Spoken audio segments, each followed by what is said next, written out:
I used to believe that love, the kind that blooms between a mother and her children, could never wither.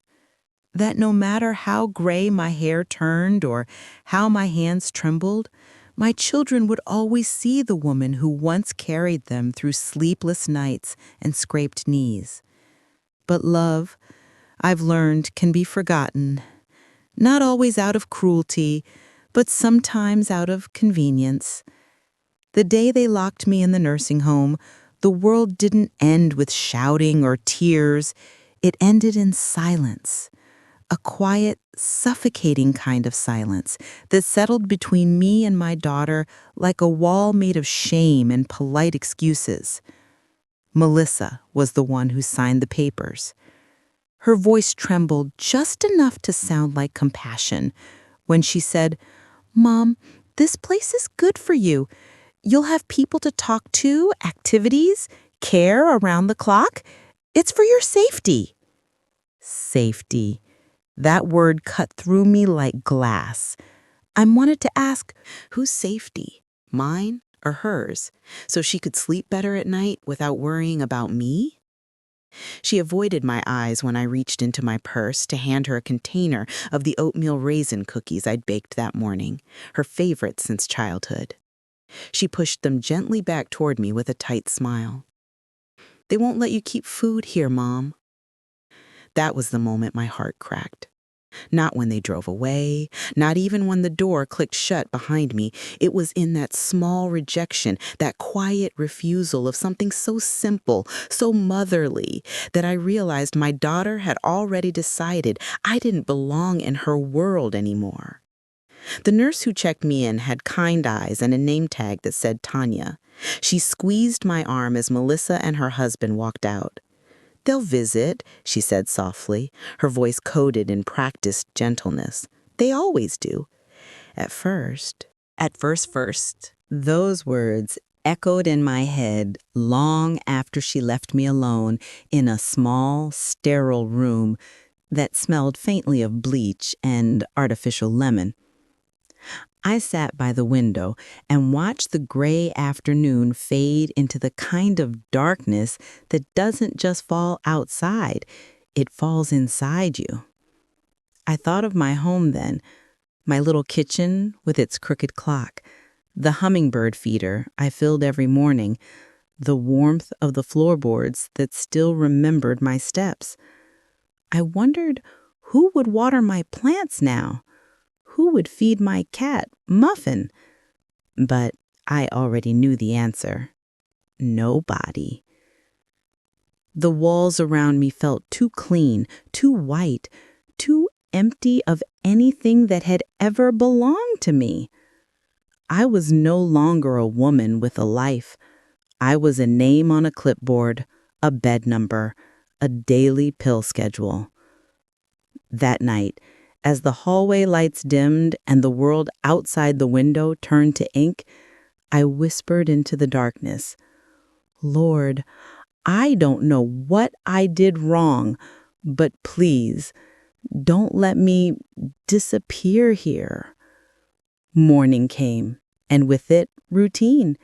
Pills at 8, breakfast at 9, bingo at 11. Smiles that never quite reached anyone's eyes. I learned to nod, to sit quietly, to stop asking questions like, "When will my daughter call?" Days bled into weeks, and weeks bled into silence. Every phone call went unanswered. Every message I left was met with the same flat, automated voice. "The person you are trying to reach is unavailable." Once I asked Tanya if Melissa had sent any mail. She hesitated just long enough to tell me what I already knew. "No, honey," she said softly. "Nothing yet." That "yet" became a ghost that haunted me. Sometimes, when the loneliness felt too sharp, I would close my eyes and remember Melissa as a child, her laughter, her wild curls, her fear of thunderstorms. How she used to climb into my bed during summer storms, whispering, "Don't let go, Mama," and I never did until she did first. Then one evening, as I sat in the common room pretending to watch a game show, I overheard two nurses talking near the desk. One of them said, "Did you hear? They're selling her house." The daughter wants it done before tax season. It felt as though the floor had vanished beneath me. My house, the place that held my whole life, my memories, my sacrifices, sold like it was just another thing to check off a list. I sat there quietly, too stunned to cry. Inside me, something hollow cracked open. That night, I didn't sleep. I stared out the window, watching the stars flicker faintly through the glass. Somewhere between midnight and dawn, I made a promise to myself. If life had decided to write me off, I would find a way to write myself back in. They had taken my home, my freedom, and my dignity, but I wasn't going to let them take my soul. The days blurred together, one bleeding softly into the next, like watercolors left out in the rain. Morning light spilled through the blinds in slanted stripes, painting my room with borrowed warmth. I'd watch the dust float through it and think, is this what the rest of my life will look like? Watching dust? Waiting for nothing? Tanya would knock on my door every morning. "Good morning, Miss Evelyn," she'd chirp, her voice always too bright for the sterile room it filled. She'd hand me my pills, a little cup of water, and a paper schedule of activities. Tai Chi, painting, movie night. I'd smile, thank her, and fold the schedule neatly into my drawer, right beside the last one and the one before that. I didn't need to read it. My days didn't need a plan. They already came pre-packaged in the same way. After breakfast, powdered eggs and lukewarm toast, I'd sit by the window. From there, I could see the small courtyard where a few residents shuffled slowly along the path. The trees were neatly trimmed, the flowers bright but too perfectly arranged, like someone had designed happiness in a catalog. I used to have a garden of my own, wild and unplanned. The roses tangled with the mint, and the lavender grew wherever it pleased. My husband used to tease me about it, saying it looked like a jungle. But I always told him, nature doesn't need straight lines to be beautiful. He'd smile and kiss my forehead and say, "You don't either." He'd been gone 12 years now. Sometimes I dream of him, of his steady hands fixing the fence, the smell of coffee in the morning, the sound of his laugh echoing from the porch. When I'd wake up, that sound would vanish, and the quiet of the nursing home would press in like fog. Grief, I realized, isn't a sharp pain. It's a dull ache that hums quietly in the background, like a refrigerator you've stopped noticing. One day, while sorting through my small collection of belongings, 2 sweaters, an old photo album, and a few letters tied with ribbon, I found my old purse tucked inside a drawer. The leather was worn, the handle frayed, but it still smelled faintly of lilac perfume. I hadn't touched it since the day they brought me here. Inside were small ghosts of my old life, a receipt from the grocery store, a lipstick I'd barely used, a keychain shaped like a heart. At the very bottom, beneath a crumpled tissue, I felt something papery, stiff and folded. I pulled it out and smiled faintly. A lottery ticket, dated 2 weeks before I was brought here. It was one of those silly things I used to buy at the gas station every Friday, my little rebellion against routine. I'd always tell the cashier, "Maybe this is my week." He'd laugh and say, "You and half the state, ma'am." I ran my thumb over the numbers. I couldn't even remember what draw it was for. It must have been lost in my purse when everything else was packed away. I almost threw it out, but something stopped me. Maybe it was hope. or just the need to hold on to something of mine. That evening, I tucked it into my bedside Bible, between the pages of Psalms, and forgot about it again. Time in the nursing home didn't move like normal time. It sagged, it stretched, it circled back on itself. People came and went. Residents passed away quietly, their names whispered over dinner, replaced by new faces the next week. Staff changed shifts. The world outside moved forward, but inside those walls, it always felt like twilight. Every few weeks, Melissa would call the front desk. Not to talk to me, just to confirm billing. I overheard one of the nurses once say, "Her daughter's got everything in order. The house sold fast." Everything is in order? That phrase haunted me. It made it sound like I was part of a transaction, not a life. I stopped asking for visits. I stopped expecting anything. Instead, I began noticing the little things. The woman down the hall who sang to her reflection in the mirror. The old man who saved half his dessert every night for a wife who wasn't there. There was beauty in small madnesses, in the ways people held on to love even when logic had long left them. Maybe that's what I was doing too. Tanya became my anchor. She'd bring me extra sugar packets for my tea and sit with me during her breaks. She never pried, but she had a way of listening that made silence feel safe. One night, after most of the staff had gone, I asked her, "Do people ever leave this place for good? I mean, not in a box." She hesitated. "A few," she said softly, "but not many." I looked out the window. I used to think life was about building something, a home, a family. Now I wonder if it's just about learning how to let go. She placed a hand on mine. "Sometimes, Mrs. Evelyn, letting go is how you find your way back." I didn't know what she meant then, but those words would echo back to me soon. One Sunday, a new volunteer came. A young man with a laptop who offered to help residents look up old friends or play music online. He was cheerful, almost too much so, like the world hadn't hurt him yet. When it was my turn, he smiled. "What would you like to do, ma'am?" I hesitated. Then, without knowing why, I said, "Could you check lottery results for me? For an old ticket?" He grinned. "Of course. Got the numbers?" I reached into my Bible and pulled out the folded slip of paper, smoothing it with trembling hands. He typed the numbers into the computer, humming quietly. Then he stopped.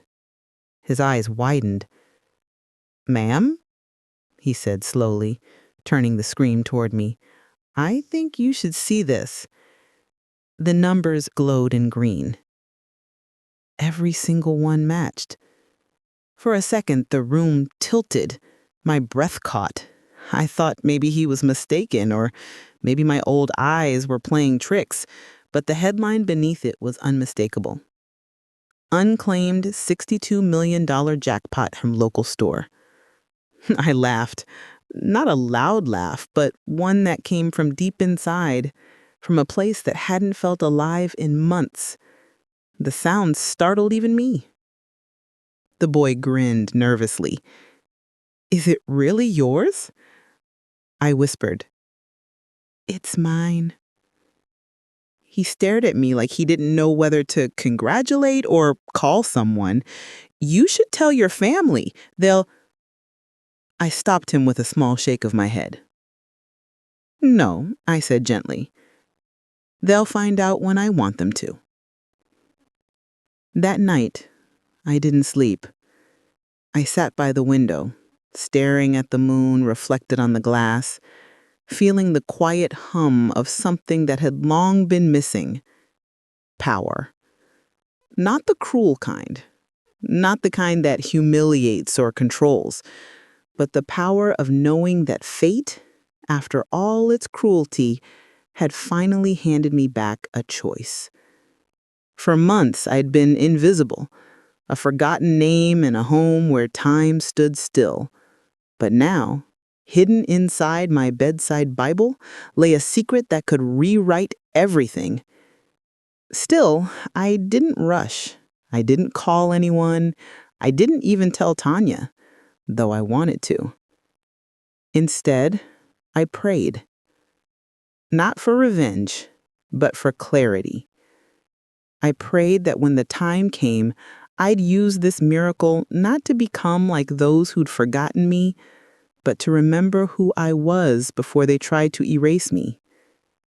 I thought of Melissa, her tight smile, her eyes that never met mine. Somewhere, maybe she was sitting in my old living room, sipping coffee from my favorite mug, believing she'd written the last chapter of my life. But she hadn't. Because I was still here, breathing, waiting, and holding a piece of paper that was about to turn silence into thunder. The next morning, when Tanya came in with my pills, I was still awake. She noticed the spark in my eyes and smiled. "You look different today," she said. "What's got you glowing?" I just smiled. "Hope," I said softly. It came back to visit. For the first time in months, I woke up before the morning bell. The gray light that crept through the blinds didn't feel cold anymore. It felt like possibility. There was a hum beneath my skin. Not excitement, not quite fear, but something steadier, deeper, a pulse of life. I sat at my little desk, the one pressed against the wall, and opened my Bible. There, between Psalms and Proverbs, lay the ticket that had survived neglect, time, and betrayal. A single slip of paper, creased, faintly smudged, but still radiant with promise. I traced the numbers with my finger. For months, I had been invisible. Now I was holding a secret the world would want to see. Claiming a lottery wasn't as simple as picking up the phone. I knew that. I also knew I couldn't let Melissa find out before I was ready. She had control over my house, my bank accounts, even my medical paperwork. The law was on her side because I trusted her with it. But not this one quiet miracle that had hidden in the darkness with me. I asked Tanya for a small favor. "Do you think you could help me get a copy of the local newspaper?" I asked her one morning, stirring my tea. She smiled. "Of course, Mrs. Evelyn. Looking for the crossword?" Something like that. When she brought it later that day, I flipped through the pages until I found the article again. The winner still hadn't come forward. Unclaimed, the bold print said. The word made me smile. Unclaimed. Just like me. That night, when the halls were quiet, I began to plan. Slowly, carefully, like someone sewing the final stitches of a quilt. Step 1. Get out of the nursing home, even if just for a few hours. It had been months since I had left those doors. Residents weren't allowed to leave alone. Liability, they called it. But I had learned to wait, to listen. So when the facility organized a field trip to the park 2 towns over, a supervised day out with the residents, I knew it was my moment. I signed up quietly, tucked the lottery ticket deep inside the lining of my purse, and prayed for courage. The bus smelled faintly of antiseptic and old mints. The other residents chatted or dozed, their heads swaying gently with the motion. I sat near the window, watching the world blur by. Streets I used to drive, shops I used to visit. The familiar turned strange, yet achingly beautiful. At the park, Tanya stayed close to me, helping me down the ramp. "You okay, dear?" she asked. "I'm fine, dear," I said softly. "I just need a little air." She nodded, then turned to help another woman with her walker. That was my chance. I walked slowly, carefully, until I reached the edge of the park where a row of small shops lined the street. My heart thudded. My hands trembled. The first shop on the corner, a convenience store with flickering lights and a faded sign, looked familiar. It took me a second to remember why. It was the store, the one I'd bought the ticket. The irony made me laugh under my breath. I stepped inside. The bell above the door chimed softly, and the young cashier looked up, surprised. "Afternoon, ma'am," he said kindly. I handed him the ticket, my fingers shaking just enough for him to notice. "Could you check this for me?" I asked, as casually as I could manage. He slid it into the scanner, and the machine beeped. A long, high sound that drew his eyes wide open. He looked up at me, speechless. "Ma'am?" he said slowly, his voice trembling. You just won the jackpot."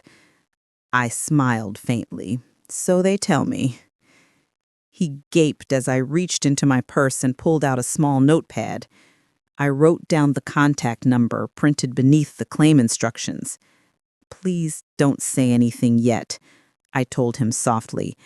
"I'd like to keep this private for now." He nodded quickly, still stunned. Of course, ma'am." I turned to leave, the bell chiming again behind me. The wind felt different on my face, lighter, freer, alive. The next few days were a blur of quiet, deliberate motion. I made a call from the facility's community phone during the hour when residents were allowed to contact their families. I didn't call my family. I called the lottery office. I gave them the numbers, the details, and when they asked for verification, I explained gently that I was in a care facility and couldn't travel easily. The woman on the line paused, then said they could send a representative for verification, confidentially. "Will you need to notify anyone else?" I asked. "Only if you'd like us to," she replied. "Then no," I said firmly. "This is between us." When the day came, they arrived discreetly, a woman in a gray suit and a man with a briefcase. Tanya helped escort them to the private visiting room, assuming they were lawyers or distant relatives. They introduced themselves with practiced smiles. I handed over the ticket with trembling hands, and the woman scanned it before nodding. "It's authentic. Congratulations, Mrs. Hayes." My full name. It sounded strange after hearing Ms. Evelyn for months. "What happens now?" I asked. They explained the options: lump sum or installments, taxes, privacy laws. I listened carefully, every detail stitching itself into a plan. Finally, the man asked, "Would you like your family notified?" I looked out the window at the gray sky and smiled softly. "Not yet. I'd like to surprise them." They exchanged a look, but nodded. Before leaving, the woman handed me a small envelope. "Here's the information you'll need. Your claim will be processed quietly for now. When you're ready, you can choose how to receive it." I thanked them. When the door closed behind them, I let out a long breath I didn't realize I'd been holding. That night, I didn't sleep again. But this time, it wasn't grief keeping me awake. It was the weight of knowing I held something greater than money. Freedom. For the first time since my husband died, I could choose again. The next morning, I asked Tanya a simple question over breakfast. "Do you think someone could help me with my financial paperwork? I'd like to update a few things." She smiled. "Of course. I'll call the administrator for you." Within a week, I'd quietly replaced the power of attorney my daughter had filed. Tanya helped me sign the forms, thinking it was just a request to update records. When the administrator asked, "Would you like us to notify your emergency contact?" I smiled. "No, dear. Let's surprise them later." A month passed. I stayed quiet. I played along with the routines, smiled at the nurses, attended bingo once in a while. On the surface, I was the same, the quiet old woman in the corner who liked her tea sweet and her window open. But underneath that calm, something was shifting. Money had begun transferring discreetly into a trust under my name, enough to buy peace, enough to choose, enough to forgive, in my own time, on my own terms. One morning, Tanya brought in the mail a thick envelope with government markings. "Looks official," she said, handing it to me. I waited until she left before opening it. Inside was a simple letter and a small card. Confirmation of the winnings, now officially registered in my trust. $62 million. I traced the numbers slowly, like one might trace the outline of a wound that had finally healed. It wasn't greed that filled me, it was vindication. Proof that even in abandonment, grace had found me. I didn't run away. I didn't storm out. Instead, I waited. Because sometimes the most powerful revenge isn't loud or cruel. It's quiet. It's letting the world watch you rise without their permission. I began making small changes. A donation here, a letter there. I contacted a lawyer discreetly through a woman from the lottery office. Together, we began purchasing something small and lovely. A lakeside cottage where the sun hit the water just so, and the air smelled of pine. It wasn't my old house. It was better. It was new. And when the paperwork was finished, I handed my resignation notice to the nursing home director. He blinked at me, startled. "Mrs. Hayes, are you sure? Your daughter—" I smiled. "My daughter will be fine. But this time, I'll be the one making decisions." The morning I left, Tanya helped me pack. "You'll come back and visit?" she asked. I hugged her gently. "I'll send postcards," I whispered, but I think I finally remembered where home is. As the taxi pulled away, the home grew smaller in the rearview mirror. White walls, tidy lawns, a place that had once been a cage. Now, it was just a dot on the horizon. When I reached my new home, my lake house, I stood on the porch, breathing in the silence. The water shimmered under the afternoon light, and somewhere in the distance, a bird called out, free and unafraid. I sat down, opened my Bible, and smiled at the empty space where the ticket had once been. It had served its purpose. I wasn't angry anymore. Not really.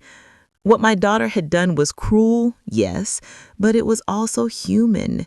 Fear, pride, greed, they twist love until it looks like protection. But now, I was free. And freedom, I decided, was the kind of wealth no money could ever measure. The first time I heard from Melissa again wasn't a call. It was a knock.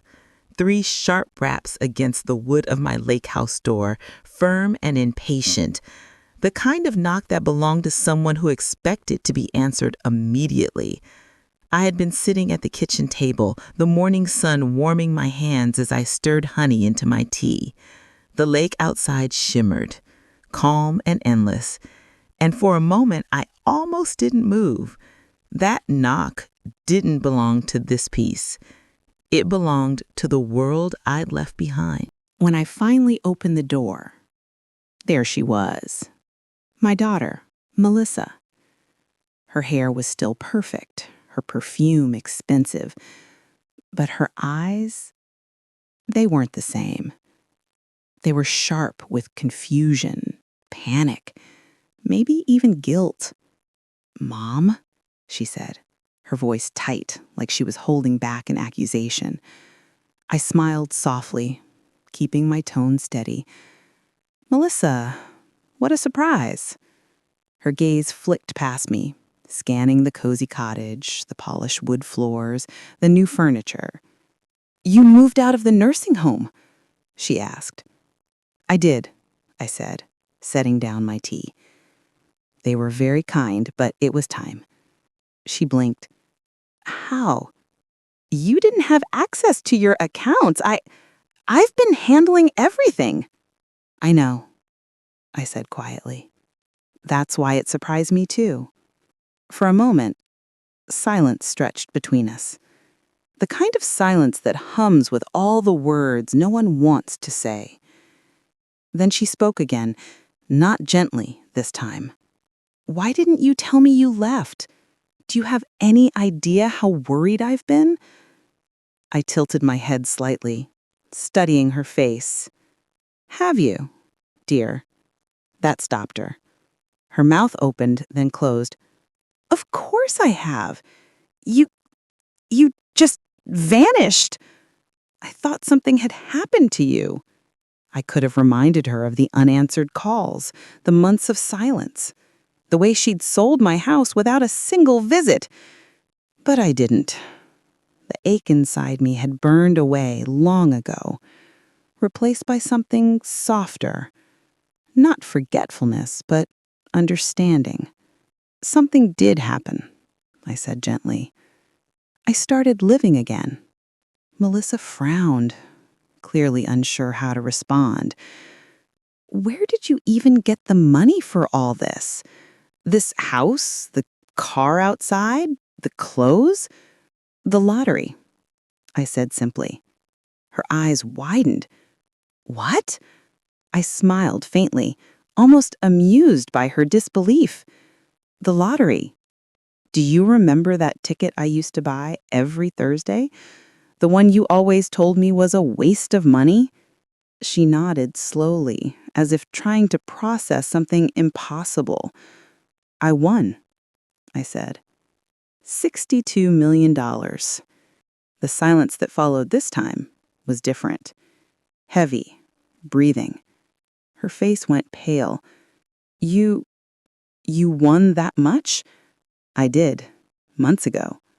She stared at me, blinking rapidly, as if the numbers themselves were too large to fit inside her mind.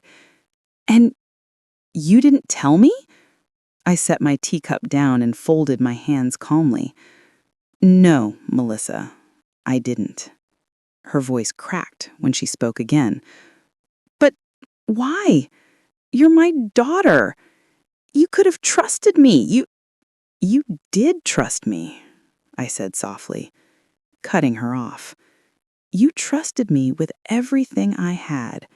My house, my savings, my care. And you decided I was safer behind a locked door. Her lips trembled. I didn't mean, Mom, it wasn't like that. You were struggling. You fell twice that month. I fell because I was tired, not helpless. You mistook weariness for weakness. There's a difference. She looked down, her face crumpling under the truth. I thought it was best. I studied her for a long moment. The pride that once made her stand tall now looked small and fragile. Her shoulders sagged. Her hands twisted nervously around the strap of her purse. For the first time in years, she didn't look like the daughter who ruled the Rome. She looked like the child I once tucked into bed, afraid of storms. I could have told her everything then, the anger, the humiliation, the nights I cried into my pillow, begging for a voice that never came. I could have reminded her of the way it felt to be signed away like an old piece of furniture. But I didn't. Because what I'd found in my silence was something she hadn't yet learned. That forgiveness doesn't erase the wound, but it does free the soul that carries it. I gestured toward the living room. Come sit, I said quietly. She hesitated, then followed me. The lake shimmered through the window behind her, light flickering like glass. You know, I said after a moment, when you left me at that nursing home, I kept thinking about how much noise there was in that place. Televisions, wheelchairs, machines humming. And yet, it was the quiet that hurt most. The kind that comes when you realize the people you love aren't thinking of you. Melissa closed her eyes briefly, tears beginning to gather. Mom, I'm sorry, I didn't know you felt that way. No, you didn't, I said softly, because you never asked. Her tears spilled over. I thought I was doing the right thing. I really did. You always tried to handle everything alone, and I thought I was helping by taking charge. I reached across the table and placed my hand over hers. It startled her, maybe because she expected anger instead of touch. Taking charge, I repeated, smiling faintly. That's always been your way. Even when you were a little girl, you'd rearrange my kitchen drawers because you thought they made more sense your way. She let out a weak laugh through her tears. You remember that? Of course. I remember everything. We sat there quietly for a long while. The clock ticked softly in the background, and outside, a bird landed on the porch railing. Unbothered, curious. Mom, she whispered after a moment, her voice breaking, I don't deserve your forgiveness. I looked at her, really looked at her, at the fear beneath her eyes, the guilt that had worn grooves into her expression. She wasn't the villain I'd built in my loneliness. She was a woman burdened by her own choices, just as I had been once. Maybe not, I said gently, but forgiveness isn't something you earn. Melissa, it's something I give because I refuse to live chained to the hurt you caused. She started sobbing then, quietly, like a child. And for the first time in years, I pulled her into my arms. She didn't resist. She melted into me, shaking, her tears soaking through my shoulder. I'm sorry, Mom, she kept whispering. I'm so sorry. I know, I said, stroking her hair like I used to. And I'm still your mother. That hasn't changed. We stayed like that until her sobs turned to silence. Later that afternoon, we sat on the porch, our tea cooling beside us. The lake sparkled in the golden light, the kind that makes everything look touched by forgiveness. I don't know what to say, she murmured finally. You don't need to say anything, I replied, but you do need to learn something. She turned to me. What's that? That sometimes the people you try to protect are the ones who've been protecting you all along, I said. You thought putting me away made things easier, but it only taught me what freedom really means. She nodded slowly, the words sinking in. What are you going to do now, with all that money? I smiled. Live. Help a few people who can't help themselves. Maybe start a community kitchen for the elderly. And take a few trips, if the good Lord allows. And me? She asked softly. Where do I fit into your life now? I looked out at the water. That depends on whether you're visiting as my daughter or as my warden. Her eyes widened, then softened. As your daughter, she said quickly. Always. I nodded. Then my door will always be open, but only if you come in love, not control. She smiled weakly through fresh tears. Deal. When she left that evening, she hugged me tight, tighter than she had in years. I watched her drive away, her taillights fading down the gravel road until they vanished into the trees. The air was cool now, brushing against the evening. I sat on the porch for a long time, the soft hum of crickets filling the silence, and in that stillness, I felt something unshakable. Peace. Not the fragile kind that depends on others doing right by you, but the deep, quiet peace that blooms when you choose not to let bitterness define you. They had locked me away once, written me off as an old woman ready to fade. But I had found myself again, not through money, not through revenge, but through grace. And as the stars began to appear one by one over the lake, I whispered a small prayer of thanks, not for the fortune, but for the freedom to finally forgive. Because in the end, love, the real kind, isn't proven in words or wealth. It's proven in the strength it takes to let go and still wish them well. The days that followed Melissa's visit felt lighter, as if the air itself had exhaled a long-held breath. I woke each morning to the lake whispering against the shore, the sunlight pouring through the curtains in soft gold ribbons, and the scent of fresh bread rising from my oven. Peace, I learned, doesn't come in a single moment. It's not a grand epiphany or a thunderclap of realization. It's the quiet rhythm that follows after the storm, the kind that teaches you to breathe again. I had lived so long in other people's shadows, first my husband's, then my daughter's, that solitude had once felt like punishment. But now it felt like a return. The stillness became my companion, and for the first time in years, my thoughts didn't echo with regret. They bloomed with gratitude. Sometimes, when I walked down to the dock at dusk, I thought about how differently things could have turned out. If I had chosen revenge instead of forgiveness, I might have destroyed whatever fragile bridge remained between Melissa and me. But forgiveness, it didn't erase what she did. It simply freed me from carrying the weight of it.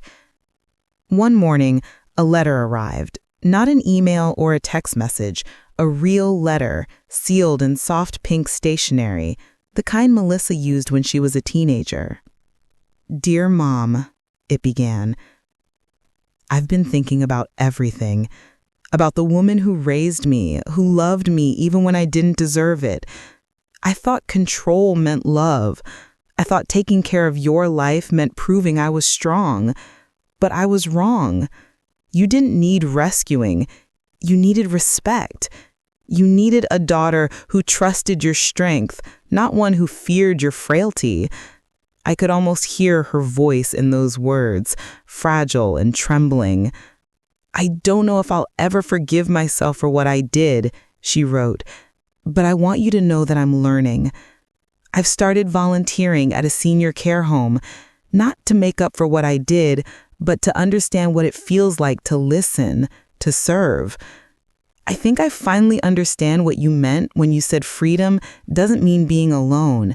It means being able to choose your love without fear." By the time I reached the end, tears blurred the ink. "I love you, Mom. Always, Melissa." I folded the letter carefully and placed it in my journal, between pages filled with other stories, memories, poems, thoughts from the years I'd spent invisible. It belonged there, not as an ending, but as part of the thread that had brought me here. Months passed and I kept my promise to live. I funded a community kitchen by the lake, where elderly folks came not just to eat, but to talk, to share recipes, memories, and laughter. We called it the Hearth, because that's what it felt like, warmth in the middle of winter. Melissa visited sometimes, apron tied around her designer blouse, hair pulled back clumsily as she served soup and asked strangers about their lives. The first few times she looked nervous, as if the walls might whisper her past mistakes. But soon she began to smile, genuinely, openly, the way she hadn't since she was a child. I never once mentioned the money, not the mansion offers I turned down, nor the financial advisors who buzzed like bees around my newfound wealth. Because the truth was, the money had stopped mattering the day I realized it couldn't buy back love, only the chance to nurture it differently. Some evenings, Melissa and I would sit on the porch again, watching the sunset drip like honey across the water. We didn't talk about the past anymore. We just existed, two women bound by blood and forgiveness, learning to love in a quieter, truer way. "Do you ever wish things had happened differently?" she asked me once. I thought about that for a while, the question lingering in the air like smoke. "No," I said finally, "because sometimes, Melissa, pain is the teacher that love refuses to be." She smiled faintly, her eyes glistening in the fading light. "You always did know how to make pain sound poetic." I chuckled softly. "That's what age gives you, the luxury to turn scars into stories. The night she left to return to the city, I stood at the edge of the dock long after her car disappeared from sight. The lake reflected the moon like a silver coin, and the wind carried her laughter faintly through the trees, the same laugh that used to echo down our hallway when she was little. And I realized something then. I had spent so much of my life chasing after love, giving it, losing it, yearning for it, that I had forgotten what it felt like to stand still and let it find me. That night, I whispered into the wind, "Thank you," not to the universe, not to luck or money, but to the quiet grace that had carried me through it all. If my story finds you in a place of betrayal or loss, listen closely, not to the noise of anger, but to the whisper beneath it. Forgiveness isn't weakness. Its strength is its softness. It doesn't mean forgetting. It means choosing peace over pain, even when no one apologizes. Maybe you've been locked away, not behind walls, but behind someone's expectations, someone's control. Maybe you've been told your worth expired with time. But let me tell you this, your heart still holds gold no one can take. So live, breathe, start over. Even if your new beginning starts in the smallest room with the quietest hope, because sometimes when life shuts the door and locks you away, it's only making sure you'll be there when the right door, the one leading to your freedom, finally opens. And when it does, step through it with grace.